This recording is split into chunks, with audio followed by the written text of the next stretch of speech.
불안의 시대를 살아가고 있는 우리 그리스도인들이 오늘 9월의 둘째 주일에 반드시 기억해야 되는 세 가지가 있어요. 그래서 여러분과 함께 은혜를 나누고 싶습니다. 첫째, 우리의 피난처 되시는 하나님을 의지해야 합니다. 불안의 시대에 우리가 우리의 피난처 되시는 하나님을 의지하는 것이 너무너무 중요하다고 하는 것입니다. 자, 우리의 본문 시편 46편 보시게 되면 하나님은 우리의 피난처시요 라고 그렇게 우리의 본문은 시작하고 있습니다. 우리가 이 세상에서 어려움과 고통을 분명히 당해요. 그러나 확실한 피난처가 있어요. 어디인가요? 바로 하나님의 품이라고 하는 것입니다. 내 삶의 피난처가 그분이 될 수 있는 이유가 있어요. 그분 안에는 흔들림이 없어요. 그분 안에는 두려움이 없어요. 그분 안에서는 불안하지 않을 수가 있어요. 그렇기 때문에 우리의 영원한 피난처는 하나님이 되시는 것입니다. 여러분 본문 1절 말씀에 보면 환난이라는 단어가 있어요. 이 환난이라는 단어가 원어를 보게 되면 몇 가지의 뜻으로 쓰이고 있어요. 어떤 뜻으로 쓰이고 있냐면 전쟁에서 우리가 힘이 너무 약해요. 질 것이 뻔합니다. 우리를 강탈하고 있는 적이 다가올 때 우리 운명이 어떻게 될지 몰라요. 그때 느끼는 두려움. 두 번째로 아주 내적인 혼란, 정말 카오스와 같은 혼란, 너무나 내적으로 혼란이 있는 것, 그때 쓰이는 단어이고요. 또 이 환난이라는 단어는 우리 엄마들이 첫 아이를 출산할 때 그 두려움 그리고 겪는 고통, 그때 이 환난이라는 단어를 쓰고 있더라고요. 여러분, 따라서 시편 기자, 오늘 이 시편을 기록한 시편 기자는 지금 사방에서 조여오는 여러 가지 어려움 때문에 너무나 고통스럽고 환난을 경험하고 있는 것입니다. 2절과 3절 한번 보실까요? 보시게 되면 땅이 변하든지 산이 흔들려 바다 가운데 빠지든지 바닷물이 솟아나고 뛰놀든지 그것이 넘침으로 산이 흔들릴지라도 라고 시편 기자는 이야기하고 있는데, 이것을 얼핏 바라보게 되면 자연재앙이구나, 지진이 나고 홍수가 나고 막 이런 것을 이야기하는구나 라고 우리가 단순하게 생각할 수 있어요. 그러나 깊은 의미로 보면 이것은 자연재앙을 의미하는 것이 아니에요. 지금 시편 기자 가운데 그의 삶의 마당에서 겪고 있는 엄청난 고통, 그를 옥죄어져 오고 있는 너무나 큰 고통을 이야기하고 있는 것이에요. 모든 것이 혼란스럽고 불안한 고통스러운 상태를 이야기하고 있는 것이라고 하는 것입니다. 분명한 것 한 가지는 오늘 시편을 기록하고 있는 시편 기자는 너무너무 지금 힘든 가운데 인생의 힘듦을 경험하고 있다라고 하는 것입니다. 자, 그런데 시인은 이러한 상황 가운데 안정을 되찾아가고 있어요. 여러분의 3절 보시면 본문, 두려워하지 아니하리로다. 우리는 두려워하지 아니하리로다. 그렇게 고백하고 있는 것을 볼 수가 있습니다. 자, 두려워하지 않을 수 있는 이유가 무엇일까요? 오늘 본문에서 그 답이 분명하게 나와 있어요. 시편 기자가 두려워하지 아니하리로다 고백하는 이유가 있다면 그것은 바로 하나님이 피난처이시고 힘이시기 때문임을 믿으시기를 바랍니다. 우리가 당하는 고통이 다 있어요. 여러분, 우리가 고통 없는 사람이 어디 있어요? 우리의 고통의 크기가 너무너무 크게 보여요. 그러나 여러분 기억하세요. 하나님의 도우시는 손길 그리고 하나님의 사랑의 크기가 여러분이 가지고 있는 고통의 크기보다 훨씬 더 크다는 것을 분명하게 좀 기억하셨으면 좋겠습니다. 오후 예배 때 참석하지 못한 분들이 계셔서 제가 이 예화를 조금 다시 한번 말씀드리고 싶어요. 프레드릭 놀란이라고 하는 선교사님이 계십니다. 이분이 북아프리카에서 참 열정적으로 사역을 하고 있는데 한때 이제 기독교인들을 탄압하는 일들이 있으면서 잡히면 죽는 거예요. 근데 이 선교사님이 죽는 거야 상관이 없어요. 순교하면 되니까. 그런데 너무너무 안타까운 거예요. 하나님, 나를 이곳에 보내신 분명한 목적이 있는데 내가 여기서 죽으면 하나님의 사명을 다 이루지 못하는 것 아닙니까? 하나님 너무너무 안타까워요 라고 도망을 칩니다. 골짜기를 넘어서 산을 넘어서 계속적으로 쫓아오는 병사들을 피해서 몸을 피하기 위해서 도망을 칩니다. 도망을 치다가 병사들이 점점 더 가까우는데 피할 곳이 없어요. 근데 저기 보니까 조그마한 동굴 하나가 있는데 겨우 기어 들어갈 수 있는데 동굴이 그렇게 길지가 않아요. 근데 어떻게든 일단 들어갔습니다. 들어가서 프레드릭 놀란 선교사님이 간절하게 이렇게 기도했다라고 합니다. 주님, 제가 이렇게 죽는 건가요? 제 사명이 이것으로 끝인가요? 그렇게 기도했다라고 합니다. 정말 절박한 심정으로 기도했어요. 그런데 기도를 마치자마자 동굴에서 거미 한 마리가 나오더니 입구에다가 거미줄을 치기 시작합니다. 거미줄을 얼마나 촘촘하게 치는지 거미줄을 순식간에 치고 거미는 사라져 버렸어요. 병사들의 소리가 가까워져 오는데 여러 가지를 수색하다가 동굴을 바라보니까 거미줄이 입구에 쳐져 있는 거예요. 상식적으로 생각할 때 거미줄이 갑자기 이렇게 쳐졌다고 생각할 수가 없고, 여기는 도저히 사람이 들어갈 수가 없다. 왜냐하면 사람이 들어갔으면 거미줄이 다 끊어져 있어야 될 텐데 라고 생각하고 병사들이 그곳을 떠났다라고 합니다. 네, 이때 프레드릭 놀란 선교사님이 이런 귀한 고백을 합니다. 하나님이 계신 곳은 거미줄도 벽과 같고 하나님이 계시지 않은 곳은 벽도 거미줄 같다라고 그렇게 이야기했어요. 참 귀한 고백입니다. 사랑하는 여러분, 우리가 우리의 인생 가운데에서 여러 가지 두려움을 우리는 경험하면서 이 땅을 분명하게 살아가고 있어요. 우리는 인정할 수밖에 없습니다. 그러나 바로 그때 두려움의 그 순간이 바로 우리의 빛 되시고 우리의 구원 되시고 우리의 소망 되시는 하나님을 붙들 때인 것을 분명하게 믿으시기를 바랍니다. 우리가 그분 앞에 나오는 것이 중요해요. 하나님 앞에 끊임없이 나와서 예배하셔야 돼요. 하나님 앞에 기도하셔야 돼요. 하나님 앞에 엎드리셔야 돼요. 그때 우리는 이 세상 어떤 피난처와도 비교할 수 없는 강한 피난처 되시는 하나님의 은혜를 경험하게 될 것을 믿습니다. 오늘 본문을 기록한 시편 기자처럼 하나님을 의지하십시오. 하나님이 계신 곳은 거미줄도 벽과 같습니다. 그분이 우리로 능히 두려움을 이기게 하실 줄로 믿습니다. 우리의 영원한 피난처 되시는 하나님만을 의지하시고 이 가을에도 승리를 경험하시는 여러분의 복된 생애 되시기를 주님의 이름으로 간절히 축복합니다. 둘째로 우리가 기억해야 될 것은 우리의 도움 되시는 하나님을 붙잡아야 돼요. 우리가 하나님을 완전하게 붙잡는 것이 중요합니다. 자, 우리 본문 1절 한번 같이 보실까요? 본문 보시면 환난 중에 만날 큰 도움이시라, 성경은 우리에게 이렇게 말씀하고 있습니다. 시편 기자가 지금 고백하고 있는 것이에요. 여러분, 여기서 큰 도움이라고 하는 것은 하나님의 도움이 크고 작다, 그것을 이야기하는 것이 아니에요. 인간이 할 수 없는 일을 하나님이 도우시고 역사하실 수 있다는 뜻을 분명하게 우리는 기억할 필요가 있습니다. 여기서 도움이 크다라고 하니까 하나님이 주시는 도움은 크다 이렇게 생각할 수 있는, 그게 아니에요. 우리가 도저히 할 수 없는 일들, 그 일을 하나님이 도와주시고 이루어 주신다라고 본문은 우리에게 분명하게 말씀하고 있습니다. 하나님이 우리의 도움 되심을 믿으시기를 바랍니다. 시편 121편 1절과 2절 말씀 보면 귀중한 고백이 이렇게 나오죠. 내가 산을 향하여 눈을 들리라. 나의 도움이 어디서 올까? 나의 도움이 천지를 지으신 여호와에게서로다 하고 분명하게 고백하고 있는 부분이 나오고 있어요. 사랑하는 여러분, 그렇습니다. 우리의 도움이 어디서 나올 거예요? 우리의 도움은 우리를 지으신 하나님, 우리를 나보다 더 잘 아시는 그분께로부터 나오게 된다는 것을 분명하게 믿으시기를 바랍니다. 우리는 평안을 구해요. 우리가 이 땅 가운데 살아가면서 하나님 정말 평안하게 해주세요 구하는데, 우리가 구하는 평안은 이런 평안이 아니에요. 여러분, 아주 잔잔한 호수에, 가을에 청명한 하늘 아래 잔잔한 호수가 흐르고 그 옆에 참 잘 다듬어진 잔디밭이 있어요.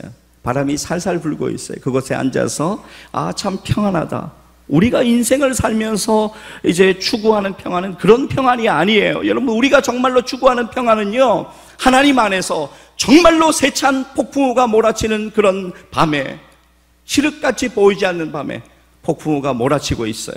그런데 절벽 끝에서 어미새가 날개를 피고 있습니다.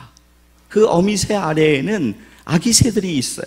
근데 아기 새들은 폭풍이 온 줄도 전혀 알지 못하고 새록새록 잠을 자고 있어요. 우리가 하나님 앞에 구하는 평안은 바로 이런 평안이에요. 고통과 고난 가운데에서도, 폭풍 가운데에서도 여전히 하나님의 은혜로 평안함을 누려가는 그런 평안 말입니다. 사랑하는 여러분, 저는 여러분이 살아가는 모든 시간 가운데서 하나님 앞에 이런 평안을 구하시기를 주님의 이름으로 간절히 축복합니다. 우리의 영적 전쟁은 날마다 이어지고 있어요. 그러니까 영적 전쟁을 하면서 우리가 자꾸 실수하는 것이 내가 무언가를 하려고 해요.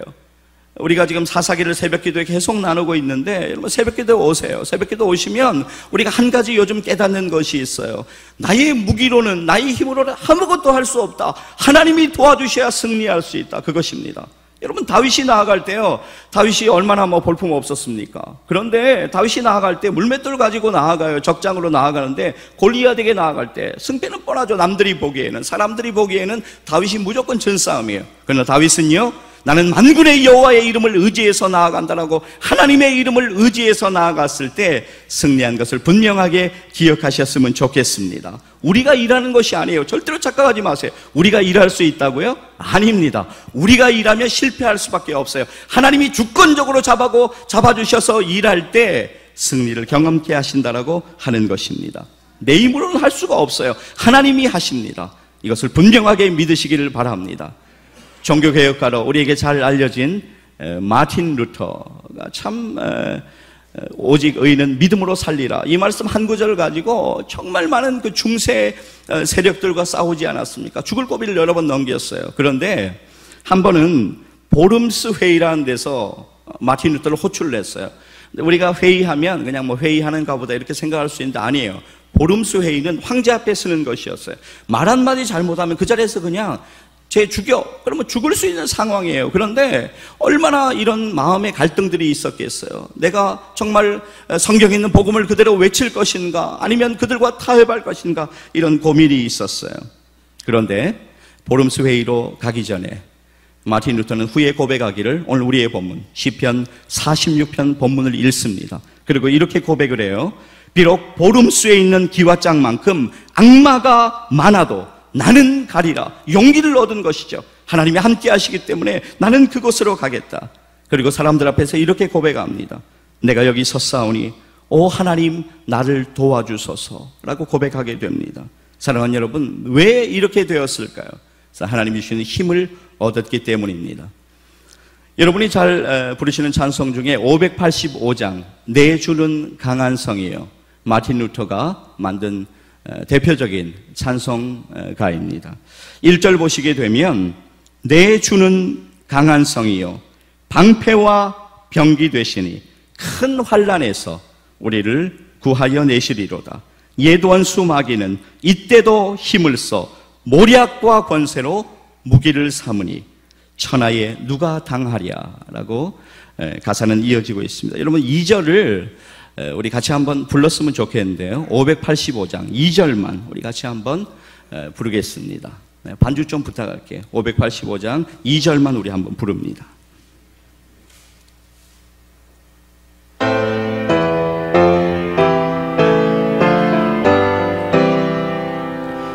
내 힘만 의지할 때는 패할 수밖에 없도다. 힘 있는 장수 나와서 날 대신하여 싸우네. 이 장수 누군가 주 예수 그리스도 만군의 주로다. 당할 자 누구랴 반드시 이리로다.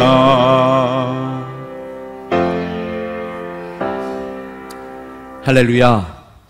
네, 여러분 그렇습니다. 이 고백, 이 찬송의 고백이 저는 여러분의 평생의 고백이 되었으면 좋겠어요. 나는 힘이 없어요. 하나님 대신 싸워주세요. 하나님 뒤를 따르기를 원합니다. 하나님과 동행하기를 원합니다. 이런 고백이 있기를 소원합니다. 사랑하는 여러분, 여러분의 유일한 도움 되시는 하나님만을 의지하시기를 바랍니다. 그리고 그분을 붙잡으시기를 바랍니다. 그분이 여러분과 함께 하시고 여러분을 승리로 인도하여 주실 것을 믿음으로 믿으시기를 바랍니다. 어떤 환난 가운데서도 어떤 고통 가운데서도 하나님만을 붙잡으시기를 주님의 이름으로 간절히 축복합니다. 셋째로 오늘 우리가 기억해야 될 것이 있어요. 그것은 우리를 위로하시는 하나님을 바라보아야 합니다. 여러분, 우리를 위로하시는 하나님, 이 땅에 어떤 위로가 지속될 수 있을까요? 그러나 이 땅의 위로도 참 귀한 것이에요. 우리가 지치고 참 힘이 없을 때 누군가가 나를 위로해 준다면 그것은 참으로 큰 격려가 되고 위로가 됩니다. 그러나 그 위로는 한계가 있을 수가 있겠어요. 그러나 하나님께서는 우리의 위로의 하나님이신 것을 믿으시기를 바랍니다. 절망 가운데 있는 사람을 위로하세요. 고통 가운데 있는 사람을 위로하세요. 그리고 무거운 짐을 지고 어떨 줄 몰라 하는 사람을 위로하시는 하나님을 만나셨으면 좋겠습니다. 오늘 여러분의 삶 속에서 여러분을 위로하시는 보혜사 성령님을 믿음으로 바라보시기를 간절히 소원합니다. 로마서 8장 26절 말씀 여러분과 같이 좀 함께 화면을 보시면서 읽고 싶습니다. 같이 읽겠습니다. 이와 같이 성령도 우리의 연약함을 도우시나니 우리는 마땅히 기도할 바를 알지 못하나 오직 성령이 말할 수 없는 탄식으로 우리를 위하여 친히 간구하시느니라. 아멘. 우리가 기도할 바를 알지 못할 때, 우리가 기도할 수 없는 그 상황 가운데서도 성령님은 우리의 모든 탄식을 아시고 우리의 마음을 아시고 우리와 함께 하신다는 것을 믿음으로 기억하시기를 바랍니다. 여러분, 저는 사도 바울을 생각할 때마다 참 환난하면 저는 사도 바울이 떠올라요. 사도 바울이 얼마나 많은 환난을 경험했습니까? 그러나 그 순간순간마다 하나님이 위로해 주셨어요. 그래서 새롭게 힘을 내어서 저 천성을 바라보면서 생명의 면류관을 바라보면서 나아갈 수가 있었습니다. 사도 바울이 고린도서 1장 3절에서 이런 고백을 하고 있어요. 찬송하리로다. 그는 우리 주 예수 그리스도의 하나님이시요 자비의 아버지시요 모든 위로의 하나님이시며 우리의 모든 환난 중에서 우리를 위로하사. 사도 바울은 하나님께서 우리의 모든 환난 가운데서 우리를 위로하시는 하나님이시다라고 하는 것을 분명하게 우리에게 고백하고 있습니다. 여러분, 삶의 자리에 고통이 있으세요? 고난이 있으세요? 위로자 되시는 하나님을 경험하시기를 주님의 이름으로 간절히 축복합니다. 위로자 되시는 하나님을 경험하면요, 우리는 진정한 위로를 경험할 수가 있게 되는 것이에요.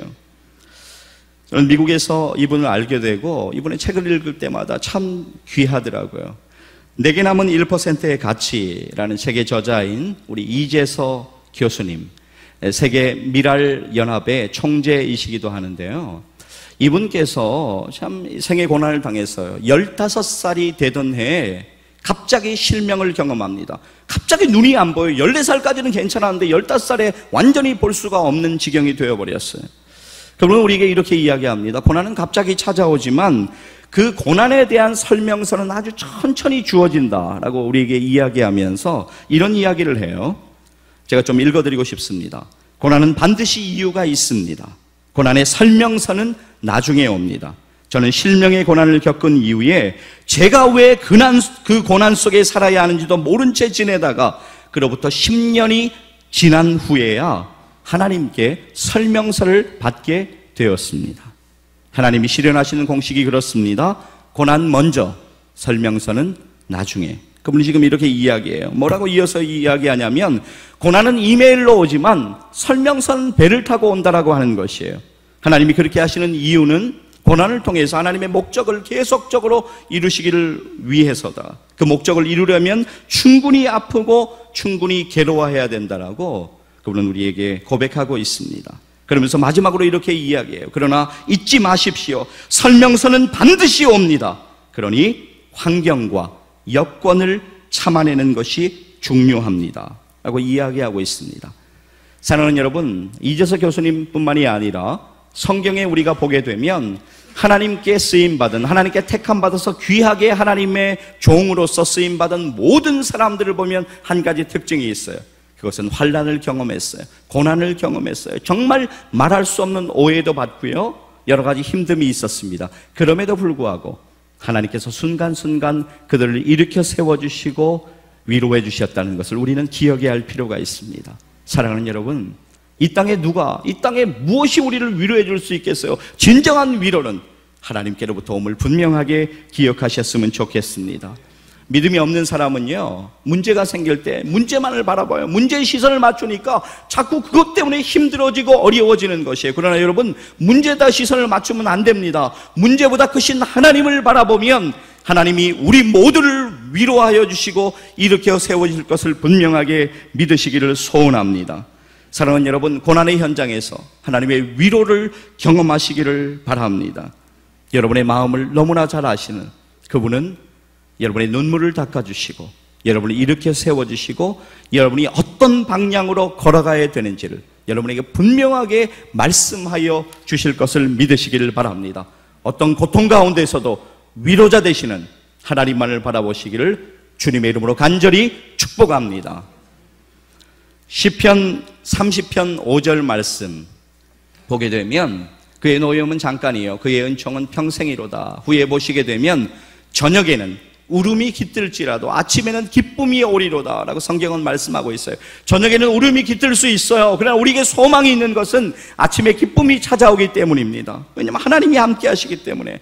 여전히 우리 인생 고난과 역경이 있어요. 어떻게 참 말로 할 수 없어요. 누구에게 이야기하겠어요? 여러분 가정의 문제들, 여러분 개인적인 어려움들 누구에게 다 이야기할 수 있겠어요? 그러나 오늘 우리가 하나님 앞에 엎드려서 하나님의 도움을 구하면 하나님이 분명하게 우리의 인생 가운데 역사해 주시는 것을 믿으시기를 바랍니다. 사방이 우겨쌈을 당해도요, 여러분 성경의 표현처럼 사방이 우겨쌈을 당할 수 있어요. 사면초가의 상황이 생길 수 있어요. 그러나 그때 하나님을 의지하면 우리는 두려움 대신에 소망의 노래를 부르게 될 것입니다. 나에게 생명 허락하심은, 우리에게 생명 허락하심은 우리에게 하나님이 원하시는 이루어야 될 사명이 있음을 기억하시고 믿음으로 나아가시기를 바랍니다. 어제 토요일 오후에 우리 방송 담당하시는 임대기 집사님과 통화를 하면서 여러 가지 이야기를 나누다가 하나님께서 이 영상이 좀 생각나게 하셨어요. 집사님께 또 부탁을 드려서 영상을 좀 보기를 원합니다. 우리가 고통 가운데 신음하고 있을 때 우리를 안아주시고 우리와 함께 하신 하나님, 영상을 몇 번 어제 보면서 아버지의 사랑을 좀 기억하게 되었어요. 1992년도에 스페인 바르셀로나 올림픽에서 올림픽의 꽃이라고 할 수 있죠. 육상 400m 경기에서 거기에는 영국 국가대표인 데렉 레드몬드라고 이름하는 선수가 출전하고 있었어요. 결승전에. 그는 올림픽이 열리기 전에 세계선수권 대회에서 1등을 한 경험이 있고, 그리고 바로 직전에 중결승이 열렸는데 기록 경기지 않습니까? 중결승에서 1등을 했어요. 그래서 많은 사람들이 저 선수가 1등을 하는데 의심을 하지 않았어요. 그냥 영순위 우승 후보로 그를 점찍고 있었습니다. 그런데 출발 신호와 함께 출발이 이루어지고 좋은 성적으로 나아가고 있는데 갑자기 150m 정도 지점이 됐을 때 그의 다리의 심줄이 툭 하고 끊어져 버렸어요. 그는 주저앉을 수밖에 없었어요. 그를 제외한 모든 선수들은 그를 앞서 나갔습니다.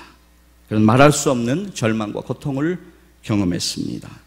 데렉 레드몬드가 전혀 예상치 못한 순간에 다리의 힘줄이 끊어진 것처럼 우리의 인생 가운데도 우리가 전혀 예상치 못한 순간에 절망이 있고 고통이 있을 수 있어요. 그런데 데렉 레드몬드는 주저앉아 있지 않았어요. 일어나서 다시 그의 경기를 계속적으로 쩔뚝거리면서 이어갑니다.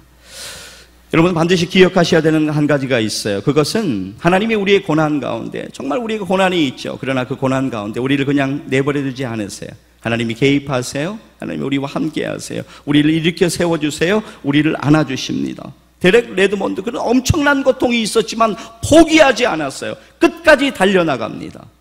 오늘 이 시간에 우리 영상을 잠깐 보고 이어서 말씀 나누겠습니다.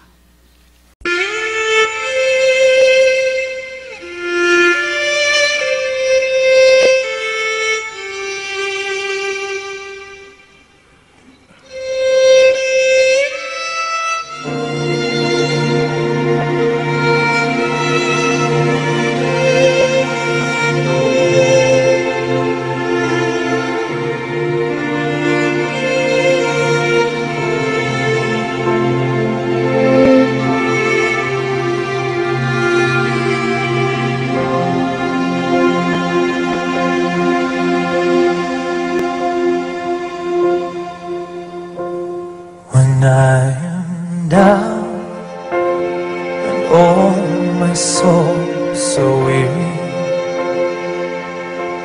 when troubles come and my heart burden be,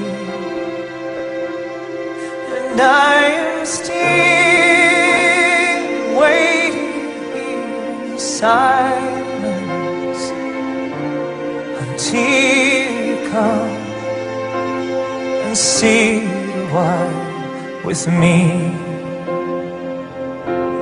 You raise me up so I can stand on mountains. You raise me up to walk on stormy seas. And I am strong when I am on your shoulders. You raise me up to more than I can be.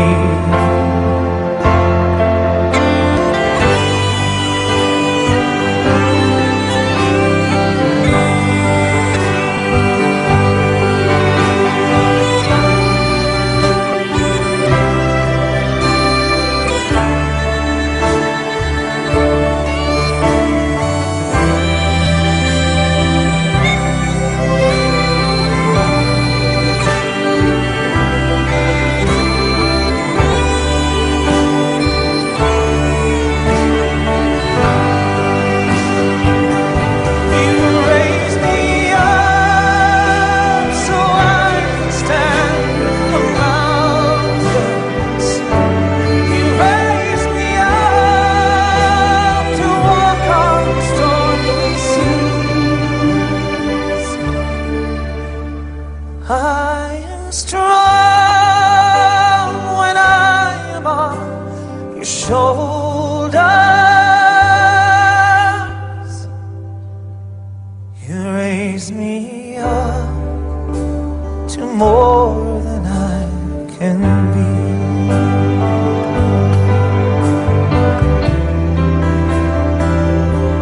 There is no life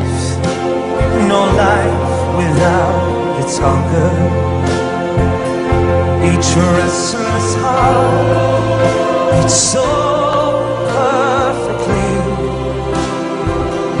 But when you come, I'm filled with wonder. Sometimes I think I glimpse eternity.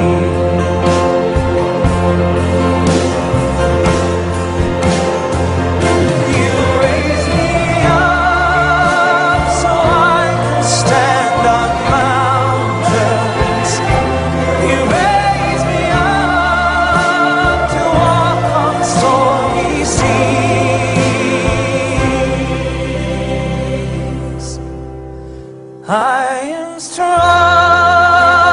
when I am on your shoulders.